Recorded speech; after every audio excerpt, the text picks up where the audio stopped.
you ready to call your first witness? I am, Judge. The Commonwealth calls Trooper James Wright. Okay, come forward, Trooper Wright.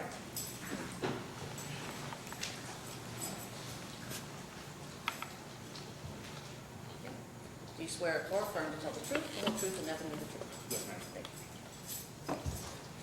Thank you. Could you please state your name Trooper James Cameron Wright, and where are you employed? Kentucky State Police, Post 4, Elizabethtown. Okay. What's your job there? Road unit, trooper, work the road basically. How long have you been in law enforcement? 4 years. Has all of that been with the state police? Yes. Okay. Talk to me a little bit. Well, tell me first, where are you from? I'm from Elizabethtown, Okay. born and raised. Okay. Tell me a little bit about what does it take to become a police officer? Well, you got to meet certain qualifications. I know for us, you've got to complete a 6-month academy, pass background checks, polygraph test, physical fitness test, and an entry written exam. Okay. At the academy, tell me about that. Is this standard for everyone in the state that wants to be in law enforcement? Do they go to the same academy? No, ma'am. KSP, we have our own separate academy. We only train trooper cadets. DOCJT trains, sheriff's deputies, city police officers. But our academy is separate, and it's in Frankfurt. Okay. So there's one academy for the state police, and then there's another academy for everybody else. Yes. Okay. When did you go through the academy? I started January 7th, 2018. And tell me about what happens at the academy. What are they teaching you? Tell me about the schedule, I guess. You wake up about 4 o'clock every morning, Monday through Friday. You report on Sundays, but your week starts Monday. Wake up 4 a.m., go to class, physical fitness. Depending on what week it is, it could be driving, shooting, defensive training, policy, just classroom stuff. And your day ends around 5 or 6 that evening. Do they have a specific portion of the training that's devoted to DUI detection and investigation? Yes, ma'am. There's a 40-hour week for DUIs. Okay. Tell me about what you do during that week. We do a wet lab where we test, or we basically test for on subjects that have been drinking. It's a controlled environment there at the academy. We also learn about drug DUIs, and we also learn stuff at DOCJT where we actually test on the instruments there. Okay. So I want to talk about that wet lab a little bit. So is that basically volunteers that say, hey, I'll come drink and let you run some tests on me? Essentially, yes. Okay. So what kind of tests do you run at that wet lab? Field sobriety, it's basically just to make sure you hone in on your field sobriety skills. You test them on instructors or just volunteers that usually the academy staff knows that come up and drink in a controlled environment. Okay. Let's talk about field sobriety tests in a general sense now before we get into anything about Ms. Brock. What are standardized field sobriety tests? They're just divided attention tests to determine someone's impairment, if there is any. Why are they called standardized? Because they're done a certain way. They're nationwide. They're done the exact same way from start to finish. So an officer, a state trooper here in Elizabethtown, or a sheriff's deputy in Texas, they're taught the same way to do these tests? Yes, ma'am. Okay. Now let's talk a little bit about your experience as a state trooper. You said you've been a state trooper for about 4 years? Yes, ma'am. What kinds of cases have you handled? All sorts of cases, between drug cases, assaults, burglaries, DUIs, domestics. Pretty much you can think of it. I've probably worked at not homicides, but death investigations. Pretty wide range of cases I've worked. Now you've done investigations regarding all these things, right? Yes, have you ever conducted an investigation for any offense where then you didn't arrest someone? Oh, absolutely. Or didn't charge someone with a crime? Yes. Okay, and why didn't you charge them in that situation? Because they didn't prove to me that they committed the crime. Okay. How many DUI investigations do you think you've done? In 4 years, I'd say probably over 1,000. Okay. And have you always charged someone? No. Okay. And tell me about a time maybe or an example of why you might not charge someone. You see general indicators, you see driving behavior, You stop them for maybe a suspected DUI, you get up to them, maybe they've been drinking a little bit, maybe they haven't, maybe the car smells like marijuana, maybe they admitted to smoking some marijuana, taking prescription medications, get them out, do field sobriety, and they don't show enough indicators and clues to make that arrest. Okay. So ultimately, what leads you to arrest someone for a DUI? It's kind of like a totality of everything that I've observed between, you know, the vehicle in motion, the contact with the driver, between what I observed and, you know, their field sobriety is a main thing, but, you know, general indicators you can lean pretty heavy on. Okay. Now, were you working for the Kentucky State Police in Elizabethtown on November 7th of 2020 at about 6:30 in the evening? Yes, ma'am. And did you have reason that day to make contact with Ms. Chastity Brock? Yes, ma'am. Can you identify her, please? Yes, she's right there next to her counsel. Okay. Tell me about how it was that you came to have contact with her that day. Yes, ma'am. So I was just sitting stationary. I know in the question that they asked earlier, some of y'all didn't really know about Hardensburg Road, but it's just a state road. It's Kentucky 86. It runs basically from Cecilia all the way to take you to Hardensburg. Why it's called Hardensburg Road. I just call it 86. It's a windy road in some places, but the area that I was sitting in was probably the most straight stretch of the whole road that I can think of. I was sitting at Howe Valley Elementary School. It's an old abandoned elementary school. I was just watching traffic go by. Miss Brock's vehicle was traveling westbound, and it actually struck the rumble strips right in front of me where I was sitting, so it immediately caught my attention. I looked up, saw her vehicle traveling westbound. It took me about 30 seconds to catch up to her. She was weaving side to side, crossing over the center line. She actually crossed over the line one time and made the traffic stop to avoid being hit by her vehicle. Followed her down 86 for about 30 seconds or so. Continued to observe poor driving, and then I initiated a traffic stop about 9:20 and 86. It's just a little corner store. Okay, now when you say I observed her, did you know who it was in the vehicle at the time that you first saw the crossing the line? No, and the vehicle wasn't even registered to her. Okay, So I had no idea who was actually driving. so all you saw was a car that was not operating It was a safely? red pickup truck, yes. Okay. All right, so, and now you have had a chance to review the in-car video that you provided to us, correct? Yes, ma'am. Okay. Now, we're going to get to that in a second, but tell me about what happens when you first make contact with her, after you pull her over and she stops her car. So when I go to pull her over, we start going over to the right side of the road actually, and she actually puts on her left turn signal, which I thought was odd. But when she pulls over to the right, make contact with her, I noticed slurred speech. I even asked her if she has any speech impediments, and she told me she did not, so she doesn't have a lisp. Smelled the odor of alcoholic beverages coming from inside the vehicle. Asked her if she'd been drinking. She said she had not. And then when I confronted her about the odor of alcoholic beverages, then she backtracked, and then she told me, yeah, I had one drink. Now, when you approached the vehicle, was she wearing a seatbelt? No, ma'am. And did she admit to you that she wasn't wearing a seatbelt? Yes, ma'am. Did you ask her to see proof of insurance? Yes, I did. And tell me about that. I had asked her a couple times for it, but she only produced insurance I believe is valid in 2017. Okay, She was so nearly 4 years old at the time. she couldn't provide current proof of insurance? Correct. Now, from that point in 2020, up until today's date, as you sit here right now, has she ever followed up to provide you that insurance? No, ma'am. Okay.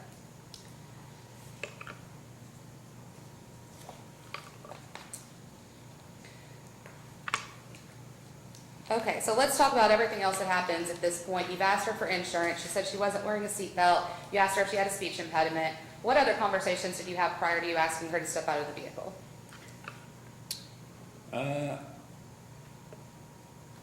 Other than, well, before or after getting her out of the vehicle, or just before getting her out? Before getting her out. Is there anything else that you recall of note that she said or did? Did she say why she was driving poorly? Oh, she told me she was on her phone. But couldn't find her phone. It was like a tablet or something, or an iPad, I believe. Okay. If I could get that video pulled up, please.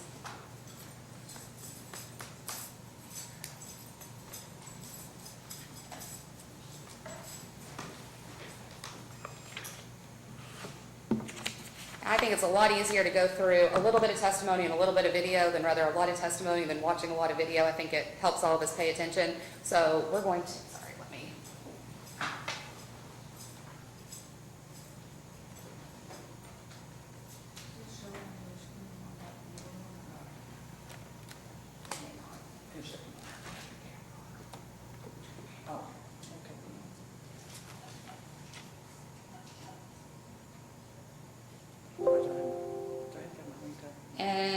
from right here. Can you identify what this is? That is Kentucky 86. And this is your video? Yes, ma'am. Okay. And you have had a chance to review it in its entirety prior to today? Yes, ma'am. And is it a fair and accurate representation? Absolutely. Okay. And let me just go ahead and get this out of the way too. The location where you first observed her up until where you stopped her, that is all in Hardin County? Yes, ma'am. Okay, all right. So can you set the scene for us right here before we watch this first portion of the video? What's going on? I can't see the time frame. Is it set at 0? Is it just started? I can't. This is like this as soon as my camera was activated. 3 seconds. 3 seconds. This is me catching up to the vehicle after I turned right on to 86 to travel westbound. So I'm trying to catch up to her vehicle. Okay. Yeah, hold up just a second. My link's not letting me call that. Yeah, because it's private. And so we're going to hook up this other one. Okay. Screen. It's in the other one.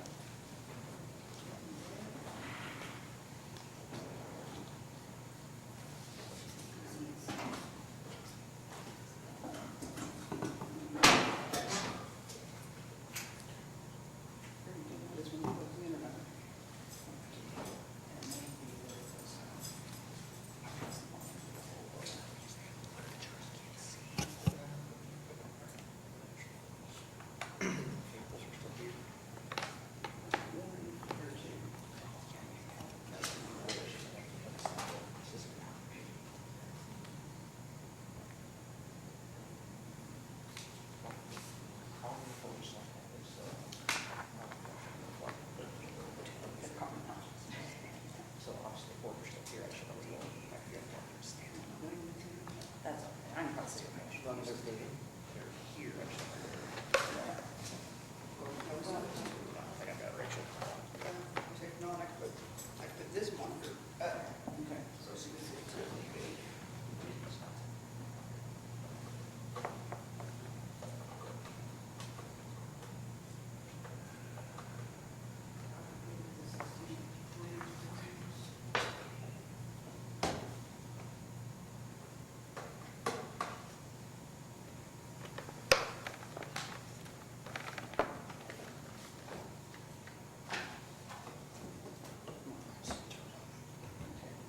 Red light's on.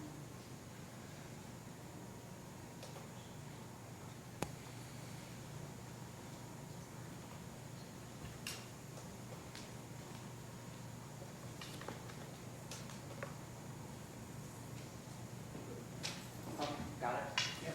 Okay, thank you, sorry for that. We can move on. Okay, thank you.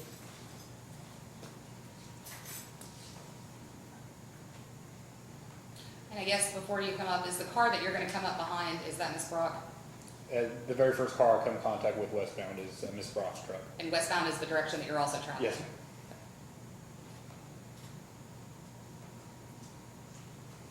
Your Honor, just for the record, I would like to have the officer refrain from commenting on the video while the video is playing for the jury. Once the audio begins in a few seconds, I don't intend to ask him any other questions. Okay, I was trying to we're just multitask. orientating. No worries, I just wanted to, Okay. you got it, thank you, Your Honor.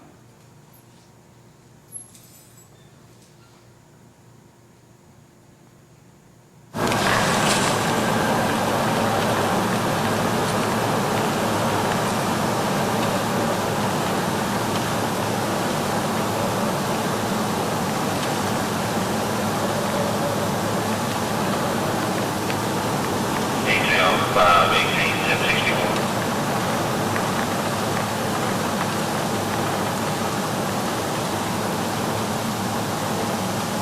Detail 334 1020. En route. Unit over 8 west. Perfect. Trail out. Main deal 3. 10 4. 511 Midtown 1044. I can caution light 920 86. Kentucky 594 north of William King. I'm 98 25 on that last one. Yeah.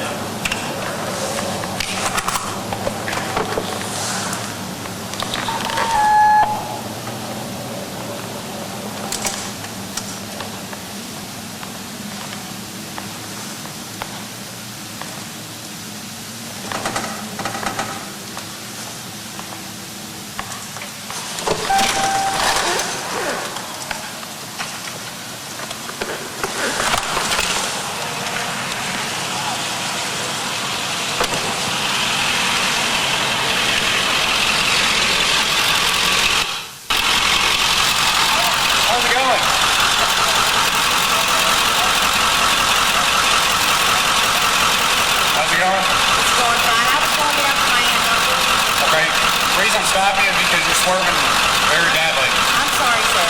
Okay, I mean, you're hitting the rumble strip and crossing over the center line. Crossed over the center line one time so bad that the traffic had to stop back there. You're how valid. I'm sorry, sir. I was on. On the phone? I'm sorry.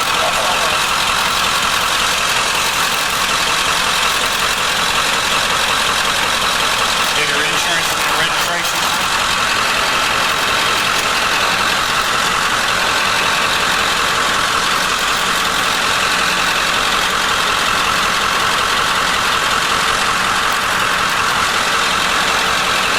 Where are you heading to right now? Frank Numbers, 12276 Okay, how much have you had to drink tonight? Okay, well, let me ask you this. Okay, then why can I smell it? Look at me. Set it on. You're going to be honest with me. Okay, ma'am? Yes, sir. I'm going to ask you one more time. How much have you had to drink tonight? I had a drink on the way down here. Okay. Let me ask you another question. Yes, sir. Do you have any type of speech impediments? Anything No, like that? no, Okay. sir, I don't. You're slurring the words very badly. Okay. Is it just one drink? Yes, sir. Okay. Judging off your slurred speech, or okay. Well, nervous. You didn't know anything about me while you're driving, and you're driving forward. Okay. I was on the phone. I was talking to my friend, the DUI thing. I'm sorry. Okay. You're also not wearing a seatbelt. You weren't Yes, wearing it. sir. You weren't wearing it when I came up. No, sir, I was not. Okay. Let me see your insurance, please. Okay. Can I go over here? Oh yeah. If you haven't, I need you to just get it. I'll be right back with you. Okay. Yes, sir.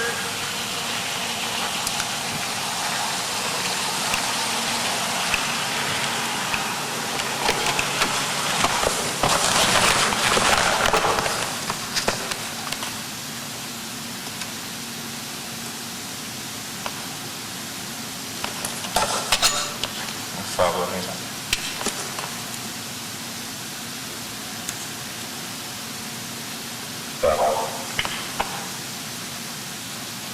Is the RO chassis wrong? I've shown a register to General Lewis Trucker. 10-4 Kentucky OL. Boy 93 617 440 10-6 sobriety.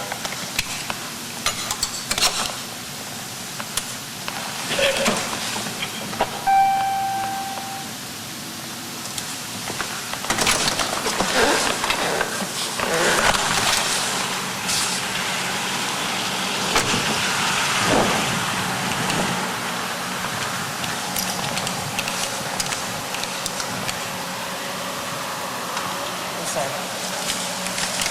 Is this your vehicle? No, I work for my uncle. This is a company vehicle. Okay. Is this the only insurance card in the vehicle? Yes, sir. Okay. It's nearly 4 years old.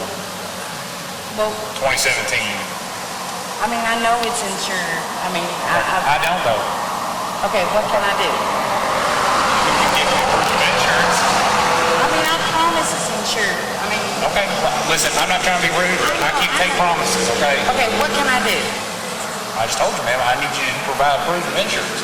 You get Kentucky law, you gotta have it in your vehicle. Hold up on your phone or something, you gotta provide proof. Can I call my aunt? We'll get to that here in a second. Okay, so you don't have proof of it in the car. And not on your phone, other than calling somebody and trying to get it. No, sir. Okay. If you don't care for me real quick, hop out. I wanna put you through some field sobriety, Yes, okay? sir. You wanna put you... Okay, so tell me a little bit about why your car is positioned where it is, why you backed it up, and why it looks like you're partially in the road. Well, just a little bit of officer safety, just have a little more space between my vehicle and her vehicle, but also just give her some more space to walk on a nice flat surface. Okay, so your car is basically the buffer for traffic. Yes. Okay, so at this point, you are asking Ms. Brock to step out of the vehicle. What are we about to watch next? Standardized field sobriety test. Okay, so tell me about the test that you asked Ms. Brock to do. The first one I had her do was the horizontal gaze nystagmus. It's a test where I'm observing for nystagmus, which is involuntary jerking in the eyes. It can be related to a medical issue, which we test for on the side of the road, or it could be related to drug use or alcohol use. I test for that. let me stop right there. You said, what does the word nystagmus mean? I think you said it, but I want to really hammer on It that. is involuntary jerking of the eyes. It's something you cannot control. I mean, if I was drinking enough right now, I would choke myself, so, Does someone know that that's happening with their eye? Can they feel it? no. Okay. So what causes nystagmus? It could either be an underlying medical condition, like I said, we test for her in a second, or it could be related to drug use or alcohol use, which alcohol and drugs, same thing. Okay. How is it that you, I guess, assess on the front end whether there could be nystagmus caused by a neurological issue? So at the beginning of field sobriety, I'll position my finger 12 to 15 inches away from their nose, just above eye level, and then I'll look for resting nystagmus, equal pupil size, and equal tracking. It's where I move left to right, testing both eyes 2 times to make So- sure that there is no underlying medical conditions. Because you might see like one pupil bigger than the other, you might see one eye might track, the other one might not. And then resting nystagmus could be a head injury, or it could be something more severe, maybe they're on something like PCP or something. Now, so let's start with equal pupil size. If you saw pupil sizes that were not equal, what would that tell you? There's an underlying medical condition, possibly a stroke, then I'd call for EMS right away. Okay. Did you observe unequal pupil sizes with Ms. Brock? No. Okay. Now, the tracking, you said that that's both eyes moving together at the same pace. Correct. Would you, if the eyes were not moving together, what would that tell you? Another underlying medical condition, and I would again call for EMS. Did Ms. Brock have eyes that tracked together? Yes, it did. Okay. Now, resting nystagmus, you're saying that's if I'm looking straight at you, the involuntary movement of the eyes looking straight ahead? Yeah, it's basically whenever my fingers right in front of their face, 12 to 15 inches, and then their eyes are having nystagmus. That could be a real big issue. Like I said, it could be a major drug issue like PCP or something, which would be an officer safety, or it could be a medical condition. Okay. And did Ms. Brock have resting nystagmus? No. Okay. So you've done the preliminary, I guess, assessment prior to doing the HGN. Let me ask you this. The way that you performed that HGN test, the horizontal gaze nystagmus, looking for that jerking of the eye, did you perform it the way that you were trained to do so at the police academy? Yes. Okay. Tell me how you performed this test. So for the pre-check, you start with their left eye, and I move to the right, 2 seconds out, 2 seconds in, 2 seconds out, 2 seconds in. Do that 2 times. I think actually I did that 1 time on Miss Brock, but she wasn't focusing correctly. She was like almost just like having a blank stare right at me, kind of just like a glazed look on her face during the pre-check. And then the HGN for lack of smooth pursuit, 2 seconds out, 2 seconds in, both eyes twice. And then distinct and sustained nystagmus at maximum deviation, which is out just where you see no longer no whites in their eye, usually about shoulder width, and you hold for 4 seconds, and then you test both eyes 2 times. Let's talk about these one at a time. So that's a good overview. Lack of smooth pursuit. Tell me what that means. It's basically the way the manual teaches us is like you have a marble on glass, it should glide very smoothly back and forth. But nystagmus will almost look like windshield wipers on a dry windshield, how it skips. It's pretty obvious whenever you see it, and especially when you've been trained on it. But that's what I'm looking for in lack of smooth pursuit. Did she exhibit that? Yes, ma'am. In one or both eyes? Both eyes. Okay. Let's talk a little bit before we get into the next one. What is a clue? A clue is it's a validated, I guess, just something validated that NHTSA says that if you see this, then you know that you have an indicator of impairment. What's NHTSA? It's the National Highway Traffic Safety Administration. It's what the manual that we train for field sobriety is based off of. And so this NHTSA is what the policy is, what trains we talked about every officer in the country. Yes, ma'am. Okay. All right, so she exhibited lack of smooth pursuit in both eyes. So I think next we have distinct and sustained nystagmus at maximum deviation. Tell me what that means in layman's terms. I know it's a lot of words. It's basically the same thing. I'm going to test their left eye first. You go to the right, where you no longer see any whites in the side of their eye, and you're going to hold for 4 seconds. And then in case where you have nystagmus, their eye will bounce as it's stretched over to the side. I test both of those eyes twice. Okay. So for the first one, we're looking at as it moves, but for this one, we're looking at holding it out at this maximum point.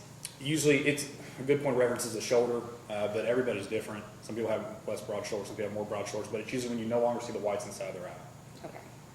And did she display that nystagmus Yes, in both eyes. in both eyes?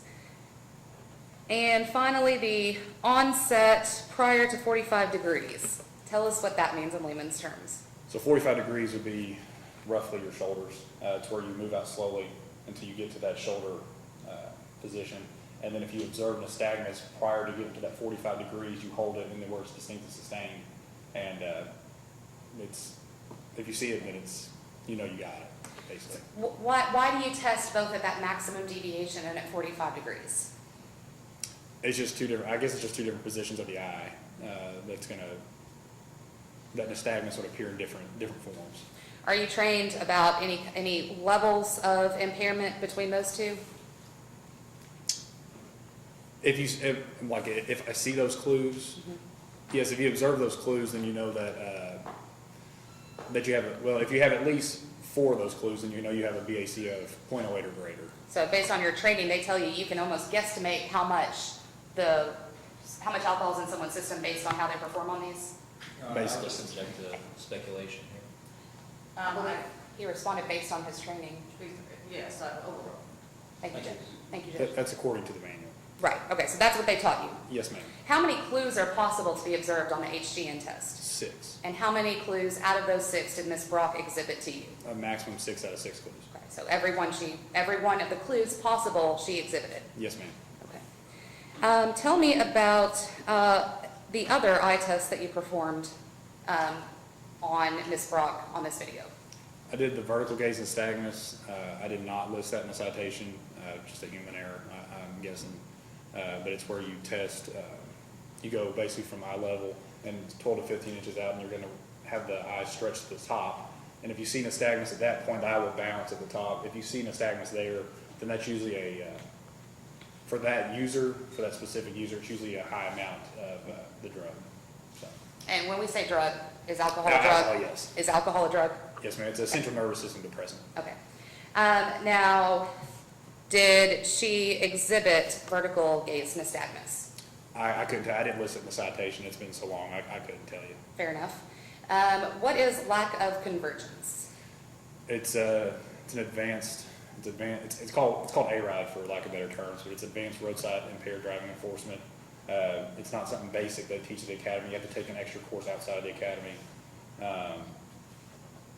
It's going to test to make sure the eyes can cross in the center. If they do not cross, whenever I make 2 circles and then I come into the bridge of their nose, their eyes should cross. If it does not cross, then it could be several different drug categories that it could have been. But a central nervous system depressant, being alcohol, would show lack of convergence, and she had lack of convergence. Okay. I was going to wait a little bit, but since we brought it up now, I want to talk a little bit about a-ride, the Advanced Roadside Impaired Driver Training. Tell me a little bit about what a-ride is exactly. I know that you said it's an extra training, but tell me about that. It's 3 extra tests. That's like a step up from field sobriety. It's just more advanced. It goes a little more in depth of the different drug categories and what certain drugs do. Like I said, there's 3 tests. I only did one of the 3 tests though on Ms. Brown. Okay, so you've mentioned the drug classifications. In this A-RIDE class that's more advanced, do they teach you this category of drug can exhibit manifestations in this way and this one? Is that how they break it down and teach you the classifications of drugs? Yes, ma'am. Okay. Does every officer go through A-RIDE? No. Are they required to? They're not required to. No. And when did you do the A-RIDE certification? You would ask me that. I want to say 2020 or the end of 2019. Okay. Was it prior to this stop? Yes, ma'am. Okay. So we've talked about the eye test. Let's talk about the next test that you do on the field sobriety. No, you can go ahead. I'm freezing my computer. What's the next test that you conduct? Oh, I'm sorry. You're fine. What's the next test? The walk and turn test. What is that? Is a divided attention test where you test balance, short-term memory, ability to listen to instructions while me demonstrating the test. It's a physical and a mental test. And how is it that you explain to someone how the test is to be performed? I have them stand heel to toe with their arms down to their side and all they do is just stand there while I give instructions. They'll stand in that position for about 10 to 20 seconds roughly while I give the instructions. After I give them the instructions, and I have them perform the test that I just demonstrated. Okay, and can you just tell us verbally how you give those instructions? Yeah, so I have Miss Brock stand there, left foot on the imaginary line in front of her. She wants to use, you imagine a straight line going down. Luckily there was a white fog line, a straight fog line right next to her that she could have for a point of reference. She stands with her left foot on that line, and then she puts her right foot in front of her left foot, heel to toe, and she just keeps her arms down to her side. And she doesn't move, like I said, for about 10, 20 seconds or so while I give instructions. When I tell her to begin, she has to take 9 heel to toe steps down that line, turn without stopping on her 9th step, and take 9 heel to toe steps back. She looks down at her feet the entire time, counts all of her steps out loud, arms stay at their side the whole time, and then she stops at no point during this test. Those are the specific instructions. Okay, now when you were giving these instructions on the side of the road in this video, do you do a abridged demonstration for her as well? Yes, ma'am. I instruct her to do 9, but I only demonstrate 3. That's how the manual teaches us to do, and so I do 3 down, 3 back. Okay, so what clues of impairment are you looking for in this test? There are 8 possible clues of impairment on this test. There's 2 phases. The first one's the instruction phase, which would be fail to maintain balance during the instruction phase, and then starts the test too soon. During the physical part of the test would be misses heel to toe, steps offline, raises arms for balance, makes an improper turn, stops during the test, and then wrong number of steps. And then she displayed 7 out of the 8 clues. And will we see that on this video? Yes, ma'am, we will. Okay, which 7 of the 8 do you recall that she exhibited, or I guess maybe the easier one is, do you recall which one she did not exhibit? The only thing she didn't do is she didn't start too soon. Okay, thank you. And does your training say anything about how reliable these tests are at a certain number? We talked about 4 out of 6 on the eye test as an indicator of someone being at a certain level of intoxication. Does your training say anything about this test? If you have 2 out of the 8, it's a 79% certainty rate.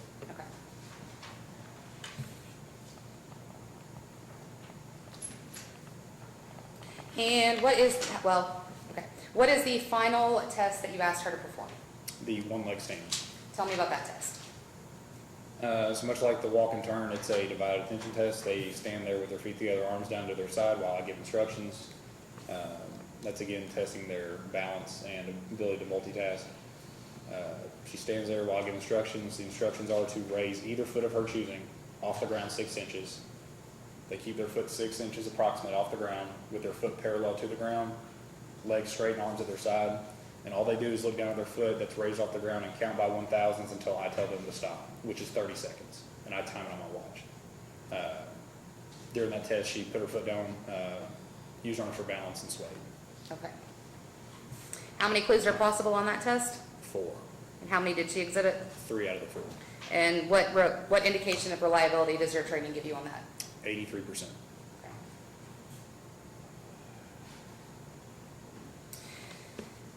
Did you ask her to submit to a preliminary test of her breath? Yes, ma'am. Did she in fact do that test? Yes, ma'am. Did that test show the presence of alcohol? Yes, ma'am. Okay. So at this point, did you decide to place her under arrest? Yes, ma'am. Okay. Tell me about what happens then. I transported her. Well, I mean on the side of the road. So you say that you're that you're placing her under arrest. What kind of discussion did you have at that point? Since she had the dog in the truck on the side of the road and it wasn't her truck, I was trying to get somebody to come get the dog in the truck so animal control didn't have to come get the dog. Asked her for a number to call and she gave me her own number, which was odd. And then, She gave her own number, you said? Yes. Okay. And then we got a hold of her aunt. I think it was, if I remember correctly, I think it was like Aunt Betty or something. And she came and got the truck after I'd already left, but I transported her to the jail after we took care of that issue. Before you left this side of the road, did you find any open alcohol in her car? Yeah, she told me she had a styrofoam cup full of Absolute vodka in the car.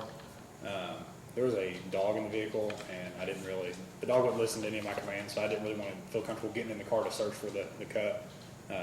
But she admitted having an open container inside the vehicle. Okay, so you left that in the vehicle? Yes, ma'am. Okay. Judge, I'm going to play the rest of the field sobriety test portion of the video. No. The window up so the dog don't jump out into the road. Stay, Carlos, stay, buddy. I put up all the way or nothing. Well, stay, buddy. I mean, I'm pretty fast. I can chase him down, but Okay, well, I'm not that fast. I just don't want him out here on the 86. I want you to walk back to the front of my car. Yes, sir. Do you take medications? I do. What kind of medication do you take? I just take Wellbutrin, I take levothyroxine, I take, it's just for my thyroid. Okay, you have a pain medication? No, sir, I don't. Okay, you have a narcotic? No, sir, I don't. What I want you to do, put your butt face in my car, Okay? okay? You're gonna put your feet together, Yes? step over to your right, just look right there, okay? You're gonna place your feet together and keep your arms out to the side. Yes, sir. All right, hold that position until I tell you to begin. Yes, sir. Okay, all you're gonna do now is you're gonna follow tip my finger using your eyes only. Yes, sir. Nothing else. Do you have any issues with your eyes? No, I don't. No medical impairment? Okay, follow my finger using your eyes only. Make sure your arms are down your side like I said, okay? Feet together.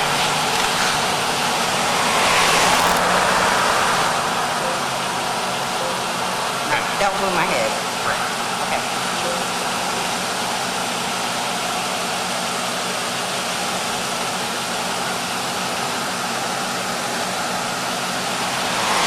Follow my finger, okay?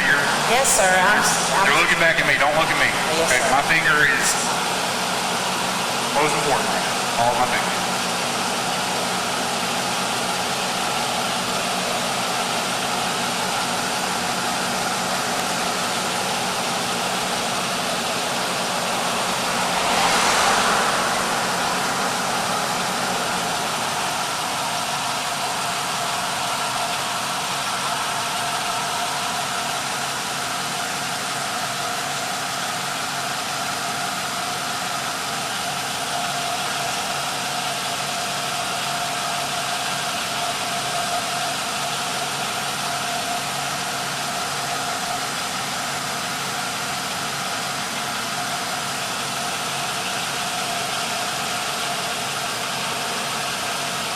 All the way up.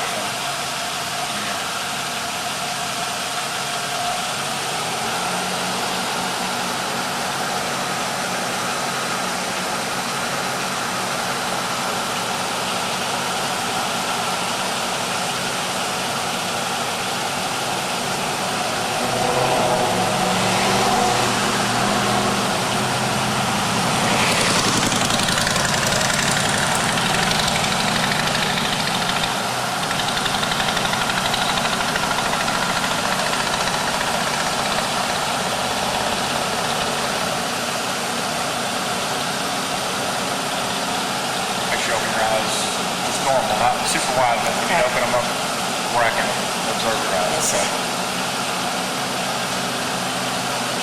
Look up as high as you can, palm my finger over it.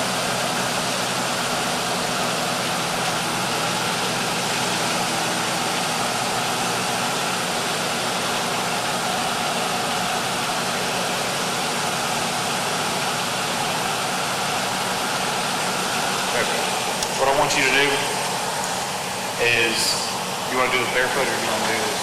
I got kind of squishy feet. Okay, Shoes so, on. I got it. Okay. What I want you to do is keep your left foot planted right where it's at. Yes, sir. And I want you to imagine a straight line going down the road, okay? You're going to take your right foot, place it in front of your left foot, heel to toe on that imaginary line. Heel to toe. Make sure you're touching heel to toe, okay? You're going to relax your arms down to your side the entire time. Hold that position so I tell you to begin. Yes, sir. Watch me. You're going to begin by taking 9 heel to toe steps down. After the 9th step, you'll turn around on your lead foot without stopping and take 9 heel to toe steps back. Yes, sir. Now look down at your feet the entire time and count out loud, just like this. 1, 2, 3. You take 9. Turn around without stopping, and then you come back. 1, you stay on the line. Oh, okay. 2, 3. Go to 9. You're going to look down at your feet the entire time. Count every single step out loud. Okay. Wait, so my legs squished together. Okay, well, you're going to have your arms on your side the entire time. Yes, sir. And you're going to not stop until you've gone down and back. None. Do you have any physical disabilities or No, impairments? sir, I don't. Okay. Whenever you're ready, you can begin starting with your left foot. Okay. Starting with my left foot. Yes. 1, 2, 3, 4, 5.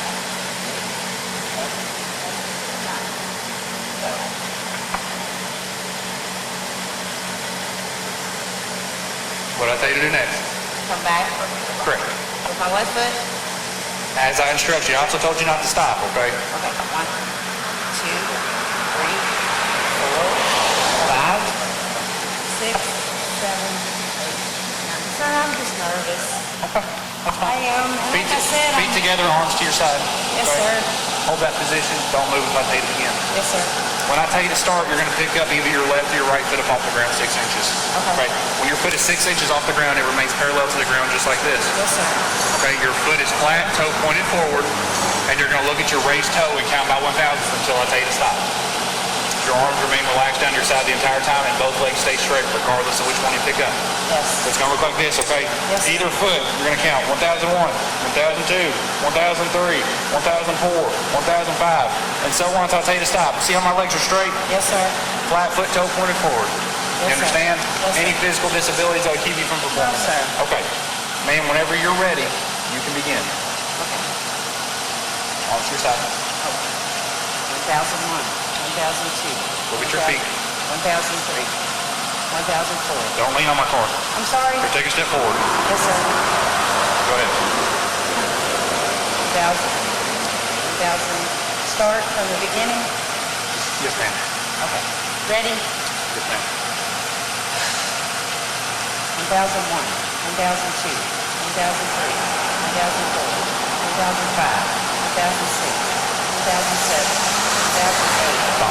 Okay, you can put your flip-flops on, lean your butt up against the front of the car. When was your last drink of alcohol, ma'am?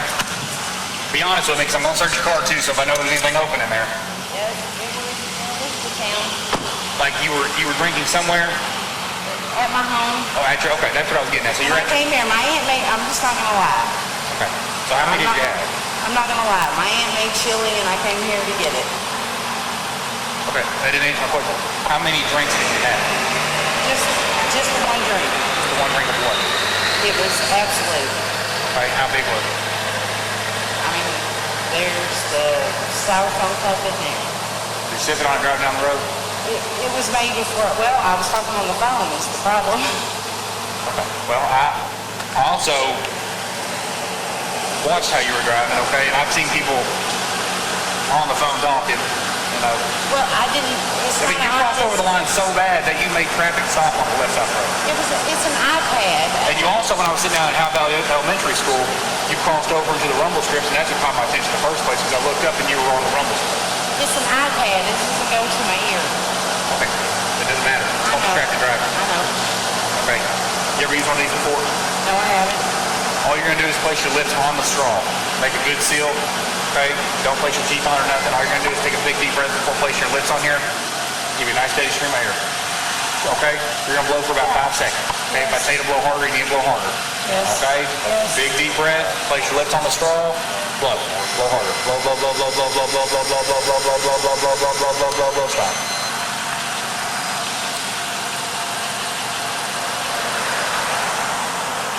Where are you trying to get to right now, you said? About a half a mile down the road.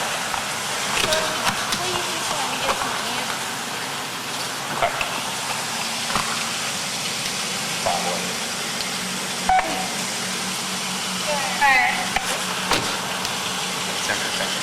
Fine, okay, so here's the deal. Legal limit Kentucky. Yes, sir. Probably, how about 10, 15?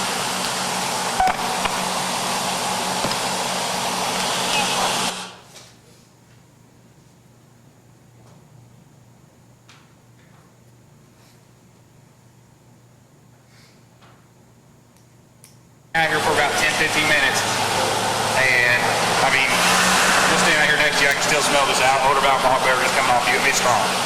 Okay, Yes, sir. so you are going to be under arrest for DUI. You ever had a DUI before? About 20-something years ago. Okay. I need you to place your hands together like a friend. Okay. Nothing illegal on your person. No. Thank you. Is there anybody that can come get the truck? Yeah. Because if not, I'm going to call animal control. No, And my cousin can. how far are they down the road? About a half a mile. Let's walk to the back of my car. I'm going to grab your phone. And then we will get it started. Ma'am, have a seat, please, okay? We'll talk more here in a second.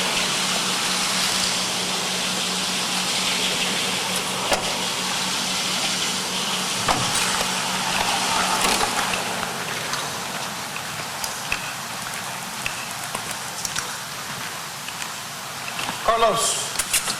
What's up, puppy? What you doing, Papa?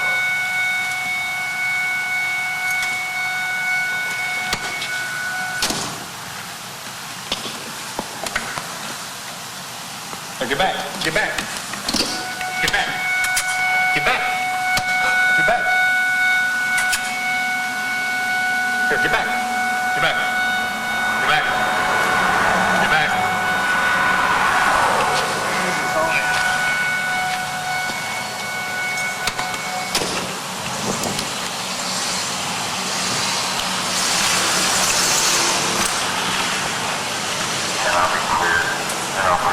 Where's your phone? You have a phone number I can call? Yeah.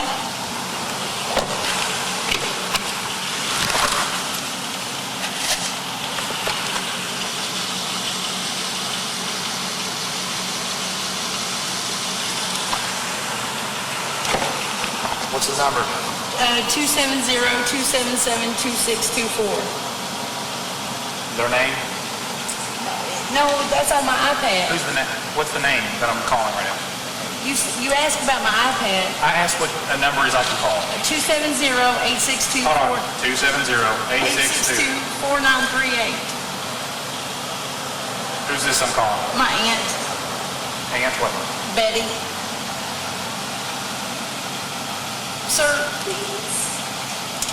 Please. Until I read your right to mail out.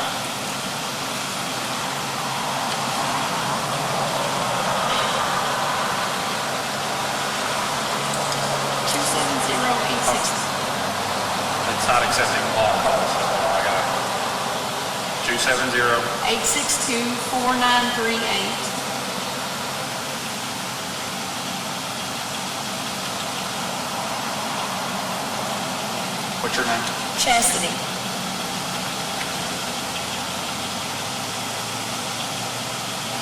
Hi, is this Betty? Hey, this is Trooper Wright with the Kentucky State Police. How are you, ma'am? So here's the deal. Chastity is going to jail for a DUI. She's been drinking quite a bit, and she got behind the wheel. So her truck is going to be parked at the field grocery store down here at the caution light, you know? Is there any way you can come down here and get this truck? Because the dog's in the truck. How long would it take someone to get down here? Because I've got to take her to the jail. That's fine. So he can be down here in the next couple of minutes? Okay. Yeah. Right. That's why I'm going to let y'all take the truck and the dog so I don't have animal control called and then the truck towed, okay? I'm going to leave the flashers on, and I'm going to put the keys on the back right tire, okay? It's off the roadway, but someone needs to come down here in the next little bit and get it, or else if I got to come back later and get it, I know, she's very impaired. She is very impaired. Okay. So I'm gonna put the flashers on, lock it up, and then leave the windows cracked for the dog and put the keys on the back right tire, okay? Someone just needs to be down here in the next few minutes, please. Okay. Thank you, ma'am. Bye. Hey, Popo.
Somebody's coming. It'll be here in a few minutes, okay?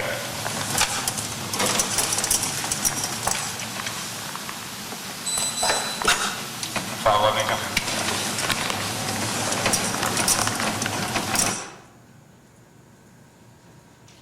Is that a fair and accurate depiction of the events that happened that night? Yes, ma'am. Commonwealth moves to introduce the video as our exhibit 1. No Okay, objection, Judge. thank you. I do want to touch base on a few of the things that we saw in the video. First, I want to go back to the horizontal gaze nystagmus, the eye test that you were talking about. Tell me about why you positioned the defendant where you did. Well, I had her back to my blue lights, so, there was no distraction. Just officer safety too, just having, so I can see the traffic that's coming in the direction that we're positioned. But that's how we're trying to do it with her back to our flashing strobe lights. So her back to the flashing strobe lights. Okay. Now tell me why that is. Why do they train you to have their back to your lights? Because if you have strobe lights or any other type of flashing lights directly in front of their face, or like rapidly moving vehicles close to their in close proximity, then it can cause optokinetic, I believe is the right word for it, optokinetic nystagmus, where it would cause their eyes to have nystagmus due to them not being able to focus with the flashing lights. Now I noticed that there were some caution lights that she was facing because she had her back to your strobing lights. Tell me about those flashing lights. Well, I mean, I was blocking, I think, one of them, but they're pretty far back, not a very bright light, but as I test for both eyes twice, I didn't see anything as I make 2 passes, which is why we make 2 passes, to see maybe you might see nystagmus on the first time, but then you do your second pass. If you don't see it, something's up. There's nothing affecting it. So your training says that if those lights were going to affect her, that you would have seen it during that initial assessment. Yeah, which is why we do the 2 passes. Okay. Same with the passing traffic. I mean, here's the crux of it. In an ideal world, would you like to pick her up out of the street and put her in a room where there are no lights moving anywhere? Absolutely. Okay. Is that practical? No. Okay. So do you do the best with what you got? Yeah, which is also why I moved my vehicle. I try to give us more space, keep it on flat surface, had her back. I mean, I did the best I could with what I got. Okay. Before we get into something further, is there a pass or a fail on these field sobriety tests? No, they're not pass or fail. It's more of like an accumulation of everything that I've observed between the driving, the contact with the person, the field sobriety, general indicators. It's like a totality of everything. And finally, what time did you observe Miss Brock driving on that day? Do you recall what the time was? I don't know the exact time, no. I'd have to look at the citation. If I were to show you a copy of your citation, would that refresh your memory? Yes, ma'am.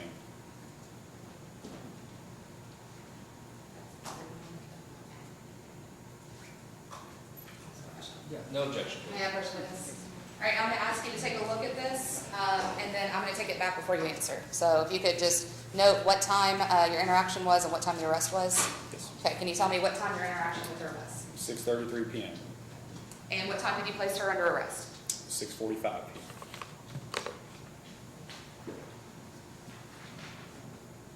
May I first witness? No objection, Your Honor. Can you tell me what this is? That is her booking photo. Is it from that date on November 7th? Yes, ma'am. Is that a fair and accurate representation of her condition on that date? Absolutely. Commonwealth moves to introduce this as our exhibit 2, and I'd like to publish to the jury. No objection, Judge.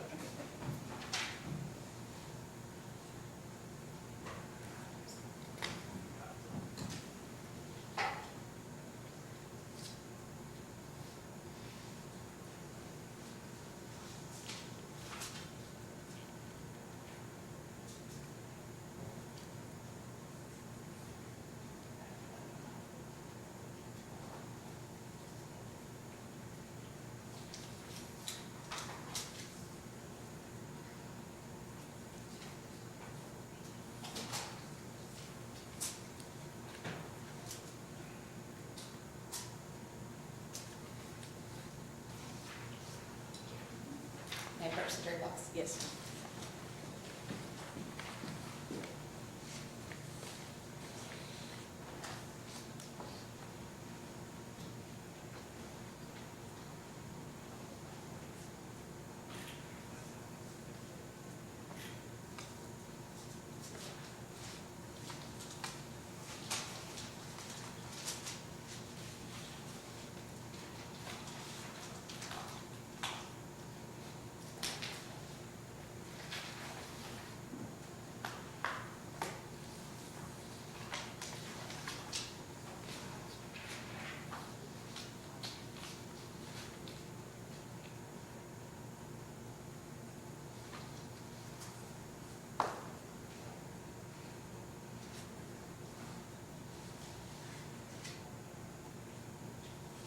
Are y'all finished? Now, tell me about what happens when you get to the detention center. First, about how long did it take you to get there from where you were? I'd say roughly 20, 25 minutes. It's pretty far out there where we were stopped. So what happens when you get there? Take her inside the Sally Port, going through the doors, and then I requested a blood test. Okay. Did she submit to a blood test? Yes, ma'am. How was that sample collected? By the registered nurse. Her name's Courtney. She was at the jail. Okay. What does she do with the sample after she gets it? She hands it back to me, and then I seal it up, and then I put it in a post office box. Is that how you are told to do that? That's how every officer in the state would submit a blood test? That's how we're supposed to do it, yes. Okay. So did you follow proper protocol and procedure in submitting that test to the lab? Yes, ma'am. Okay. Did you offer her an independent test? Her own test? Yes. Yes. Tell me about that. She did not want her own test whenever I asked her for her own. Okay. If she had wanted one, what would you have done? Would have taken her to the, at the time it was Hardin Memorial, but now Baptist Health Hardin, I would have taken her there and she would have paid for her own independent blood test. But she indicated she did not want to do that. Correct. That's all the questions I have at this time, Judge. Okay, Mr. Foreman. Thank you, Your Honor.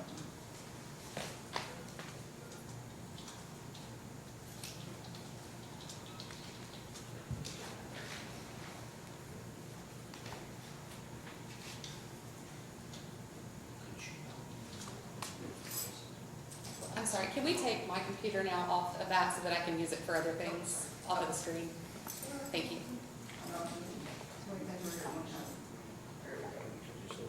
Thank you. That's fine, I just like to be a little bit closer to my witness, is that okay? Yeah. Yep. Once it gets rolling, it's easy. Thank you.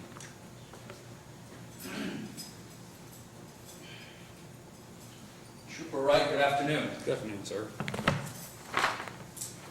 I just have some follow-up questions for you with respect to the events that transpired on November 7th of 2020 with Ms. Chastity Brock.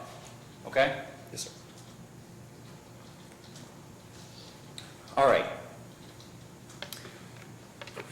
Now, first things first, I think one of my most burning questions about this whole interaction when I first got this case, you know, this is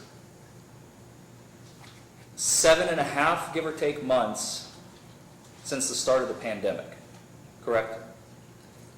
I'm not sure when it actually started, but probably, yeah. Around March, does that sound Yeah, about right, December. of 2020? Right. And this is November Yes. of 2020. Yes, sir. Even the booking photo that was passed around that the jurors got to see of Ms. Brock that evening, even she has a mask kind of hanging off her neck, Right. right? You were not wearing a mask that night. Correct.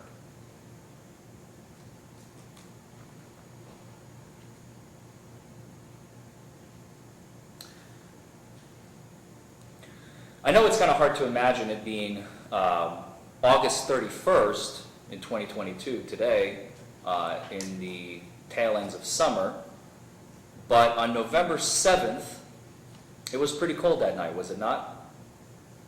I couldn't tell you the temperature. She was dressed warm, I was dressed in my winter uniform, so. You're saying that Ms. Brock was dressed warm? She was dressed as if it was warm. She was in shorts and a t-shirt. Dressed as if Kentucky it was weather, warm. you never know. Okay, I'm sorry, I misheard you. She was dressed She was dressed as if it was warm. warm. I was dressed in my winter uniform, You were dressed in your winter uniform? per policy, yes. Okay. Is that why the long sleeves? Right. Did you give her an opportunity to get a jacket or anything? No.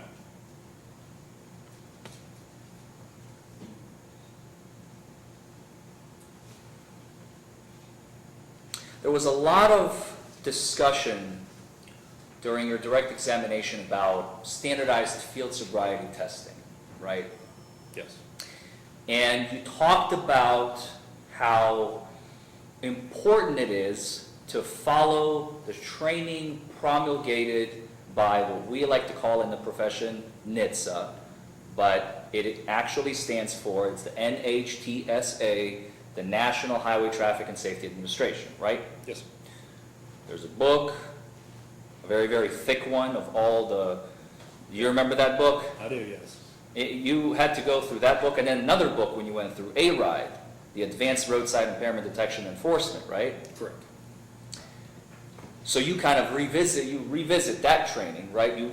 Before you take A-RIDE, you have to make sure that you know the standardized field sobriety testing back and forth, like the back of your hand, right? It's like a refresher, yeah. But they won't let you into A-RIDE unless you can show your medal with the standardized field sobriety testing, would they? I think that's right, yeah, at the very beginning. Does that ring a bell? I think that rings a bell, yeah. It's like I said, it's been 3 or 4 years since I've taken the course, so. No, that's fair. I just want to clarify for the ladies and gentlemen Yeah, of the jury. there's like an entry thing to it, that you have to be at a certain standard, I would say, what they call it. Okay. And one of the things that the National Highway Traffic and Safety Administration manual promulgates, as they have it written down on how you are trained, certain individuals should not be administered standardized field sobriety testing. Is that correct? What do you mean by certain individuals? Like, People over the age of 65, for example, correct? I believe the manual says that the results are skewed a little bit if they're over 65. Doesn't mean you cannot put them through field sobriety, but they're not, I would say they're as reliable. So the results could be compromised, I believe is what the manual says. Does that ring a bell? I don't know the exact word, but I know that they're not as concrete, I would say, as if 20, 30-year-old person. Not as reliable, using a word that you Yeah, said. that'd be. I believe the language in the manual, and please correct me if I'm wrong, I read it a while back. There's a section that says, if the standardized field sobriety tests are not performed in accordance with the standards in this manual, the results of the tests may be compromised. Does that ring a bell? If you're telling me that's what it says, then I'll take your word for it. I can't correct you because I don't know the exact Okay, language on it. all right, fair enough. But we both agree that it's, if not that language, the reliability is put into question of the results of the tests, That's of fair. course, right? That's fair. And one of this group of individuals that should not be administered these tests because the results may be compromised is anybody that is 50 or more pounds overweight. Do you remember that? I remember there is something in there about weight. Yeah. I just don't know the specifics on the weight. How tall and how much did Ms. Brock weigh on November 7th, 2020, the night of her arrest? Do you remember? I'd have to look at the citation to look at her statistics on there. Would it refresh your recollection if I showed you a copy of the citation? More than likely. If I may approach, Your Honor? Yes. I have a much larger copy, but. That's fine. This is the 2-page copy of the citation of Ms. Brock on the night of her arrest, correct? Yes. This is the copy we received from the Commonwealth. It's not as polished as the Commonwealth's copy, since they kind of squish 2 pages together onto one, the 2 pages of your citation. Can you find on there, I believe it's on the top right-hand side, her height and her weight? And could you tell us what that is to the jury? I'm just going off how I see it on here. It looks like it's 5'8", 155. 5'8", 150. Mine's more clear over there. And I apologize, my copy is just a little, there we go. This is much more legible. Thank you. 5'5", 185. Did you say 5'5", 185? 185, yes, sir. Okay, if I may approach, Your Honor? Yes. Does that refresh your recollection of that night? I mean, I don't really try to look too much into someone's weight, but if that's what it was, and that's what it was. I'm not asking if you tried to insult Ms. Brock or not. I'm simply asking you, did you follow procedure when you filled out the citation, you filled out the details of her height and weight, yes or no? The citation would either be correlating with what she's told me she weighs or what her driver's license would say. Okay, I'm not just making up a weight and putting it on there, if that makes sense. I would sure hope not. It's kind of awkward to ask, especially a woman about the weight. I understand, and it's something we have to talk about Right. because the validity of these tests could be No, I compromised. understand that, I can't tell you how I came to 185, it was either her telling me it was 185, or off her driver's license, telling me 185, I don't know. Do you remember before she began the walk and turn test, I couldn't make it out exactly, but she said something about her thighs touch as she walks. Do you remember that? Squishy legs, Squishy legs? Yeah. I think that's what she said she had. Okay. She said that, and we heard that on video, I believe. I think she right? said it once or twice, yeah. Okay.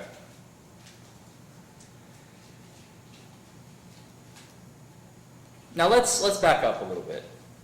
So you testified today that at some point, and I don't want to be putting words in your mouth, so I'm going to refer to your citation, and please stop me if at any point I'm incorrect.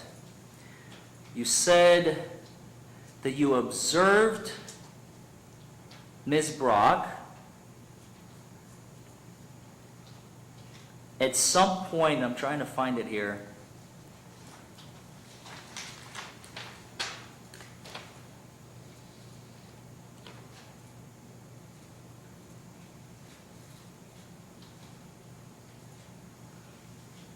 You said something about her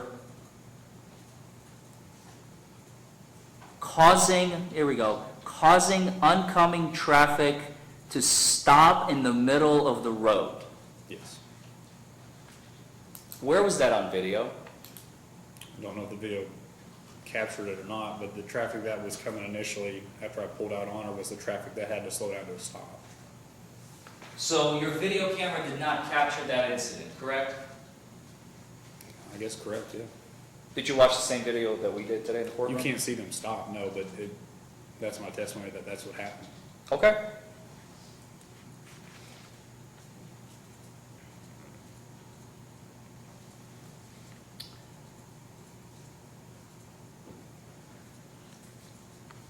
When you asked Ms. Brock to exit her vehicle, okay, let's go back a little bit.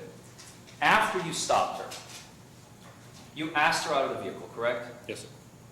She got out of the vehicle with no issues whatsoever. Yes, sir. She didn't stumble, No, sir. she didn't fall, No, sir. she didn't lean on the car for balance. My car, yes, but not initially. While getting out. Yeah, again. While getting out. Yeah. Okay, let's just focus on this one little Okay. snippet, okay? That's all I'm I just want to talking make sure about. we're still talking about just getting out of the Just vehicle. talking about getting out of the car, I'm not talking about the whole picture, Okay, gotcha. okay? She didn't fall, Nope. she didn't trip, No, sir. she didn't have to like catch herself or anything. No, sir. She didn't lean on the car doors she was getting out. No, sir. And she walked over to the front of your cruiser where you asked her to stop, Yes. where you're going to be administering the standardized field sobriety test, Yes. correct? Okay. One of the first questions you asked her was, have you been drinking? And at first she said no, right? Yes. And then you got a little bit more confrontational with her because you said, look, I can smell it, right? So be honest with me, tell me how much have you had to drink, right? Do you remember that? Yes. And then she told you, yes, I had one drink, correct? Yes. And she said that at least 3 or 4 times during the interaction. From the moment she finally admitted the one drink, she repeated that as we heard in the video throughout several times, correct? Like up until the end of the video, essentially? Yes. Yes. You also asked her if she takes any type of medications. Yes. And one of the answers she gave you, she said, I take thyroid medication, and she listed them. Well, I think Wellbutrin was one of them. And then you asked a follow-up question. You said, do you take any opioids or narcotics? Do you remember that question? Opiates, and the Wellbutrin's a central nervous system depressant. It's like an anxiety medication. It's not a thyroid medication. Okay. When you asked her if she takes any opioids or narcotics, she said no, correct? Correct.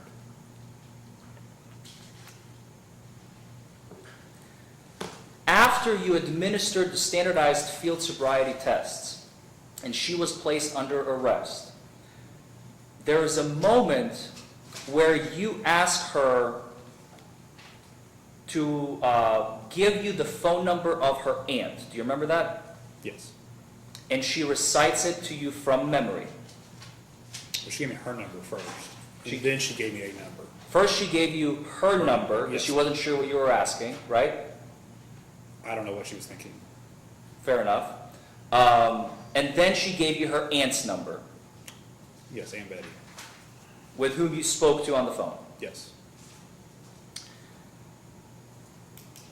The video that we watched is the dash camera video of your police cruiser in this case, correct? Yes, sir.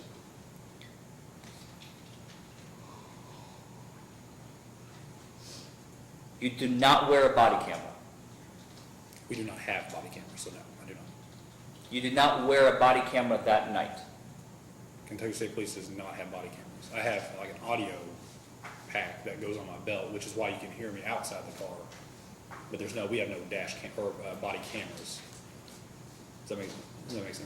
We have It a dash does. camera. I guess what I'm asking is, because I don't want you to speculate on the stand, because you know your testimony is under oath, right? Yes. And you can tell us with absolute 100% certainty of all, how many posts do we have in Kentucky? 12, 13? 16. 16, thank you. 16 posts. How many troopers is that? Do you know? Pretty understaffed. I would say around 700, 800 maybe. 700, 800 active Kentucky State Police troopers. At the moment, yeah. At the moment. I'd say about around 700. Well, road units, maybe less. What about in November of 2020, since I want to talk about the date of the incident? Objection to relevancy. Well, Your Honor, he has testified that Kentucky State Police troopers do not wear body cams. I just want to make sure if he's speculating or if he actually knows for a fact that every single of these 700, 800 troopers does not have a body camera, personally. I think that still is irrelevant to, the question is, did he have one that day? And he's obviously has said he did not have one. But we have in-car video and that's it. I think that's answered the question appropriately. I think it is asked and answered. I think we can move on. I'll move on, Your Honor. Thank you. You said that you had your blue strobe lights going at the time that you administered the horizontal gaze nystagmus. Am I remembering that correctly? Yes, sir. Do you have a switch in your cruiser that would turn those lights off? Yes. And That's how I turn them on. What happens if you flip that switch into the off position? Then my blue lights go off. You could have done that in this case and you did not do that, correct? Yes, but I'm not turning my blue lights off on the side of the road. That's not safe.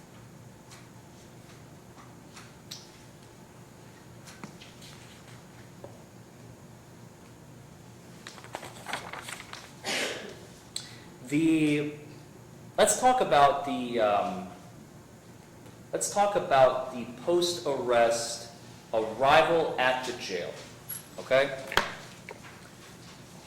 Your Honor, you may have my computer hooked up to the television set, please. Since you testified that you did not have a body camera, and we have not received any video after this current video has stopped, I imagine that there is no video preservation of your interaction with the registered nurse, Courtney, Judge, at I'm the going to jail. object. He would not have any basis of knowledge for whether a video exists or whether Mr. Forman, as attorney for defendant, requested that. Okay, that's secondary, but first of all, I think, yes, you can ask the question, is he aware of any video? That's what I'm asking. Okay. Are you aware of any video?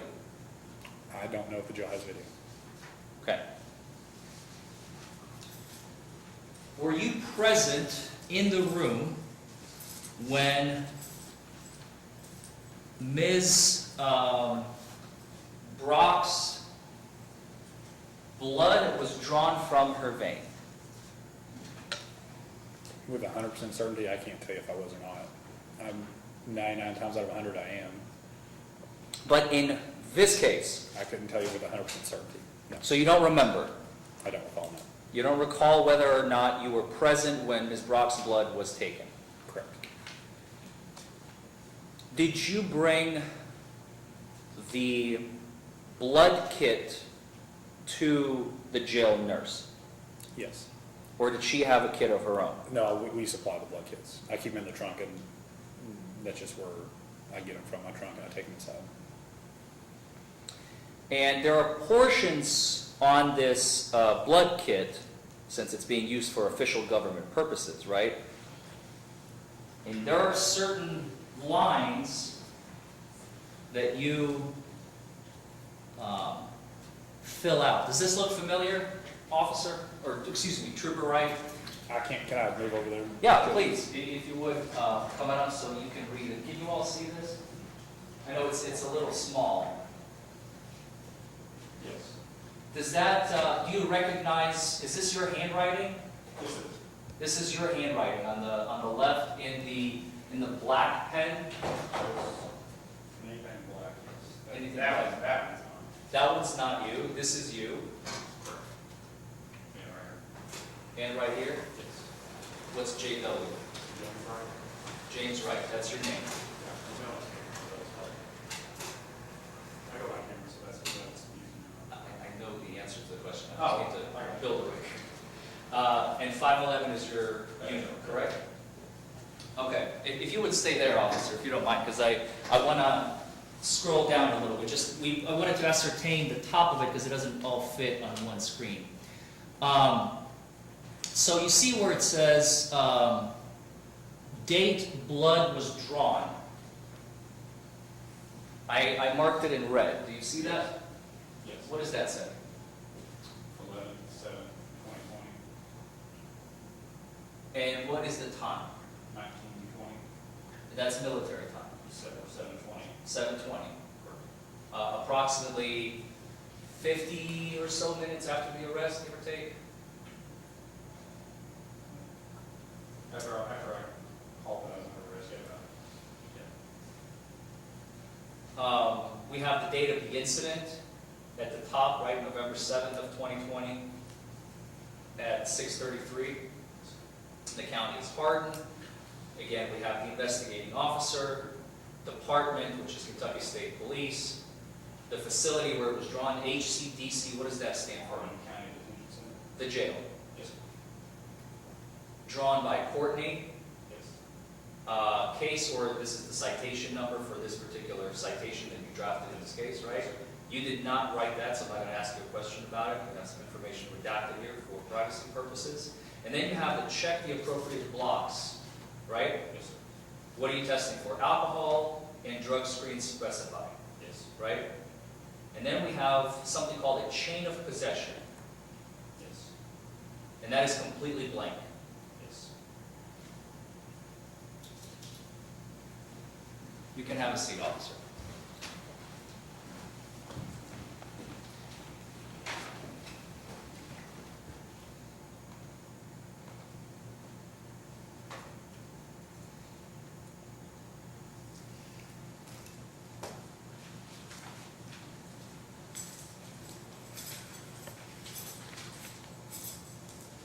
After the jail nurse, Courtney, extracted the blood from Ms. Brock's veins, and, okay, well, let me ask you, because you said you don't remember if you were in the room or not. Were you the one to put the vials back into the box, or was Yes. it Courtney? I seal it up and everything, yes. So you touch the vials as you put them into the box?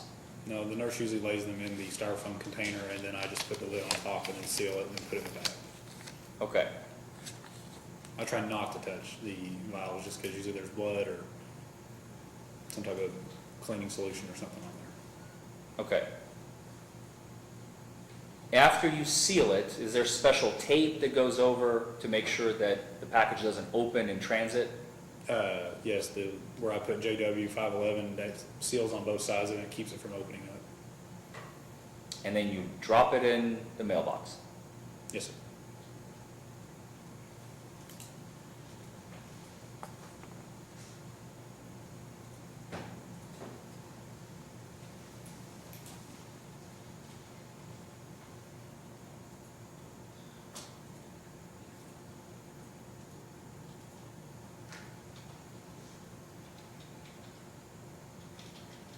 That's all the questions I have, Your Okay, Honor. thank you. Do you have any follow-up? Ms. Weir? No, Your Honor, not. No, Your Honor, not at this time. Okay, sir, you may step down, and we are gonna take a break, because we've been going now about an hour and 30, 40 minutes. Let's do a good 10. Like I said, I wanna keep it moving along as quickly as possible. We still have a few witnesses to go through, you know, so, he's probably one of the longer ones in a trial such as this, you know, but, be back in here in 10,